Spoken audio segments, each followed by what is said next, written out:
আগামীকাল ৪ দিনের সফরে চীন যাচ্ছেন অন্তর্বর্তী সরকারের প্রধান উপদেষ্টা অধ্যাপক ডক্টর মোহাম্মদ ইউনূস। অন্তর্বর্তী সরকারের প্রধান উপদেষ্টার চীন সফরকালে দেশটির সঙ্গে সামরিক সহযোগিতা বিষয়ে আলোচনা হবে। এছাড়া দুই দেশের নদী ব্যবস্থাপনার আওতায় তিস্তা ইস্যু নিয়ে আলোচনা উঠতে পারে। মঙ্গলবার পররাষ্ট্র মন্ত্রণালয়ে এক সংবাদ সম্মেলনে পররাষ্ট্র সচিব এম জসিমউদ্দিন এ তথ্য জানান।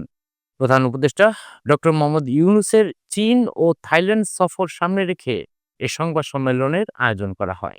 সম্মেলনে এক প্রশ্নের উত্তরে পররাষ্ট্র সচিব জসিমউদ্দিন বলেন, চীনকে গুরুত্বপূর্ণ বন্ধু হিসেবে আমরা ধারণ করি, চীনও আমাদের ধারণ করে। চীনা প্রেসিডেন্টের সঙ্গে প্রধান উপদেষ্টা মোহাম্মদ ইউনূসের দ্বিপক্ষীয় বৈঠক কোনো এজেন্ডা ভিত্তিক নয়, নদী ব্যবস্থাপনার আওতায় তিস্তা ইস্যু উঠতে পারে।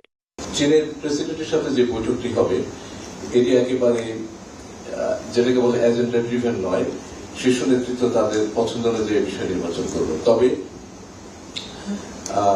আমাদের দিক থেকে এবং চীনের দিক থেকে আগ্রহ আছে ওয়াটার ম্যানেজমেন্ট বিষয়টা নিয়ে কথা বলার জন্য, এবং সেই ওয়াটার ম্যানেজমেন্টের বিষয়ের আওতায় তিস্তা প্রকল্প নিয়ে কথার একটা সুযোগ আছে।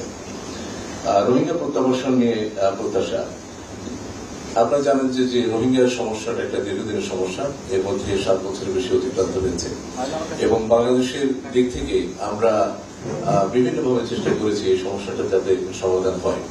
আমরা দ্বিপাক্ষিকভাবে মায়ানমার সরকারের সাথে 2017-18 সাল থেকে কথাবার্তা বলছি, এবং আমাদের এই চেষ্টায় চীনও আমাদেরকে সহায়তা করেছে।